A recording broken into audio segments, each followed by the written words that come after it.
Hey guys, coreross and welcome to 6 News. So today we have the final patch notes for Operation Shadow Legacy, and of course we still don't have the release date, which I actually think is going to be today. So let me just take you through what's been happening recently.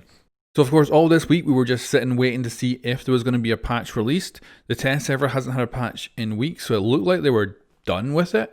We also got I revealed that there was this sudden change of servers from Microsoft Azure to Amazon servers. And I was like, that's kind of weird. Then we also got a bunch of Twitter posts yesterday saying that it was the last day to pick up the Steel Wave seasonal stuff. So that was kind of indicating that Shadow Legacy's release might be today. And they also did DDoS bans on console. So this is the second time it's ever happened, but it's the first time I've ever seen rank recalculation on console. And that again happening right now, right at the end of the season, would be because they want to obviously ban people DDoSing, and they want the people who were getting boosted by them to not get their ranks at the end of the season. So the best time to do that ban is at the end of the season. So my assumptions are that if that was happening last night, then again, Shadow Legacy should be out today. Then Rainbow Six Siege put out a very cryptic tweet today telling us there was some maintenance happening where there'd be a larger than normal download, which makes me think we're preloading the season before it then launches today at Ubisoft Forward.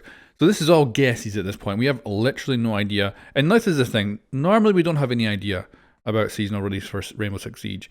But this is even more unusual than normal. And it seems really cryptic. The only thing that matches up for me that could possibly be to do with whatever they're going to announce is, oddly enough, crossplay. Because everything matches up. The switches in servers, the need to somehow announce something at a big event and then bring the season live. Because you would need to bring crossplay in at the start of the season for the ranks to actually sort out properly. Now, of course, I expect that crossplay to be between consoles only, and then PC having its own separate bubble. I doubt they're going to merge the whole lot together. But also, it doesn't necessarily mean that it's crossplay. It could be something else. I would love to get cross progression as well, of course. But it could be just something completely different. Right now, we're in freaking unknown territory, not having a clue what's happening next. But we know something is definitely going to get announced today at Ubisoft Forward. And with everything that's going on, I figure it has to be something big. Also, Ubisoft normally leaks a lot of stuff before we actually get to an event. And that hasn't happened as well. So literally anything can happen. And I've got, leave your best guesses in the comments below what they could be up to. But let's talk about the patch notes, amend them, and hope that indeed Shadow Legacy maybe does launch today. But don't get your hopes up. Maybe it'll be next week. We have no real clue at this point. But yeah, let's get on with the patch notes. Of course, a lot of this is going to be what you already know. So Ping 2.0 is coming to the game. So they're currently evaluating feedback that we're receiving going out to the test server. So far, we've observed that the benefits of the new ping system are more heavily weighed towards casual players. But we also understand the potential drawbacks. And this is because you can ping someone without them knowing, which definitely will help casual people, but it is going to help the coordinated people as well. So when I did my Mythbusters on the new ping system, I was like, I'm surprised if some of this stuff actually makes it into the live game. Now they're going to continue to closely monitor the impact of Ping 2.0, and yeah, I think this is the way they should do it. They should bring it out to live, see how it does, and if they need to tweak it, they can. I don't think it'll be too bad, but I think it is going to be game changing.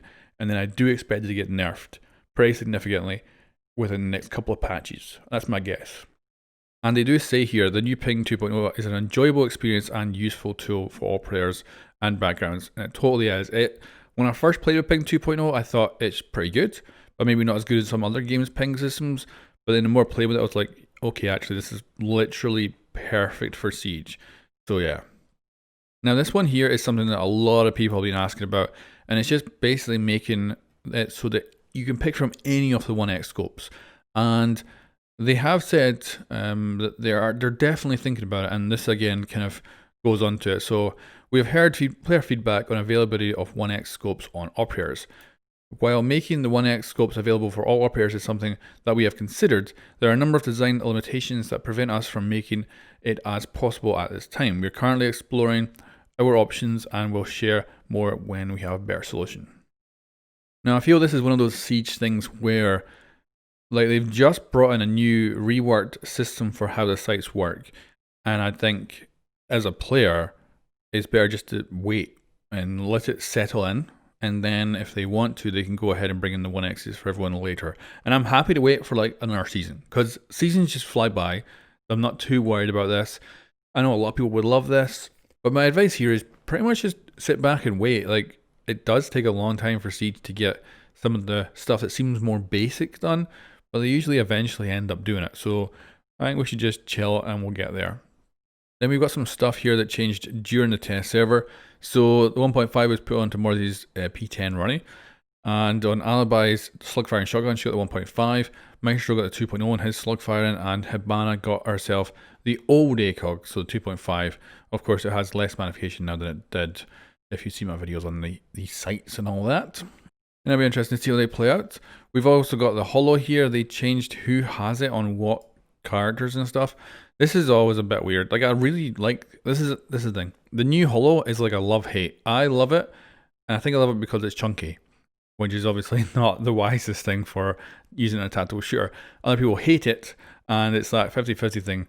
So this is kind of weird because they were like, oh, based on feedback, we're going to, take it off some characters, put it on some other ones, and it was like, it's coming off Wamai, Oryx, and Pulse, but it's going on Castle, Dock, and Echo.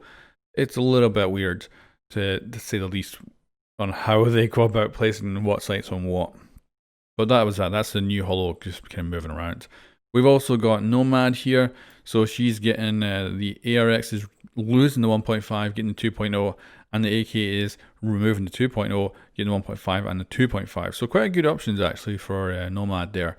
And again, it's just kind of interesting to see what they're taking off on off. It's weird, like it really is.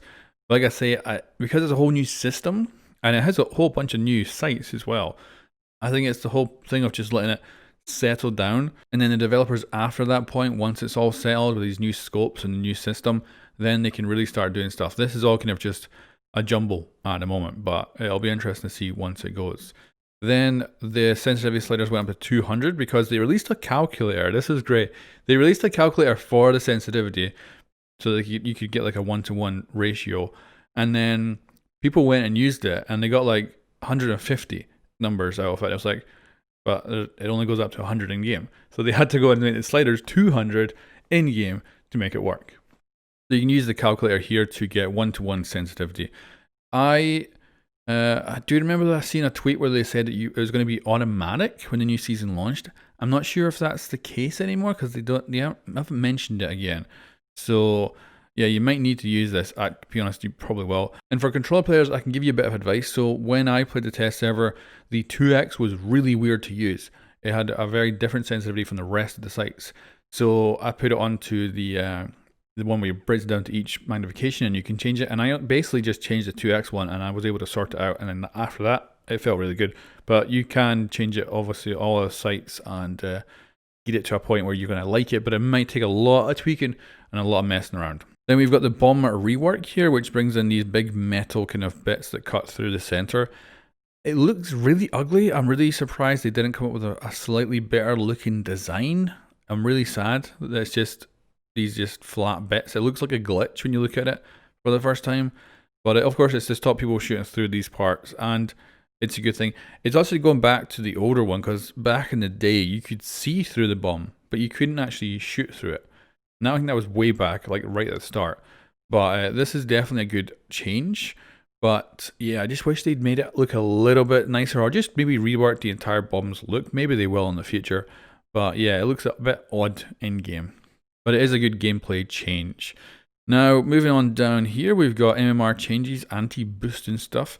So to discourage boosting and de-ranking, players can no longer drop below 1000 MMR, and players cannot gain more than 150 per game. Yeah, we'll see. This is one of those things where we just have to sit back and watch and see how it actually changes. So this is another thing that we'll have to sit back and wait for, because this is coming later in the season, and they're going to be removing vote to kick, because it's just being used basically to troll people. So they're completely and utterly removing it. This will be an issue, of course, if you end up with a teammate who is, maybe you're a 4-stack and there's one guy in the enemy team and he's just trolling you, like going around shooting your gadgets or stuff like that. You're not going to be able to vote him out, and it's going to be a pain in the ass. So it is not perfect, but nothing in Siege is perfect, I think. Then we've got in-game report notifications. So you'll be receiving in-game notifications after a player is reported and sanctioned. This already exists. As you can see here, it is basically an email notification. So they're going to be changing that from email to in-game stuff. So yeah, it should be really useful. And other updates, so they added a riser to the 1.5s. They made it so Janus hologram doesn't trigger stuff. They added a few things here and there. They've improved the reticle for Kali and Capital's crossbows. Yeah, it's there's a whole bunch of good stuff getting fixed here. The big question is, when are we getting it? Because obviously this is the patch notes that come out just before the actual season is released. And we still don't know when the season is coming out. I'm guessing it's today. But honestly, I also have no clue. Like, it's quite possible that today they make a big announcement for Rainbow Six Siege and Shadow Legacy, but they end up saying, but the patch is coming out tomorrow, or its patch is coming out next Tuesday. Could easily happen, but I think with everything lining up with the DDoS bans, with the tweets that they've been putting out, and stuff like the server switches, and of course the patch today, which will be a big download, but with no content apparently, it all seems like we're getting ready for a release today alongside Ubisoft Forward, which would be the first time ever. Normally, when seasonal releases are close to events, they never sync them up. So this is huge for them to be syncing it up. But we gotta wait and see, because I got no clue. Anyway guys, let me know what you think about all this in the comments below, and I'll catch you next time.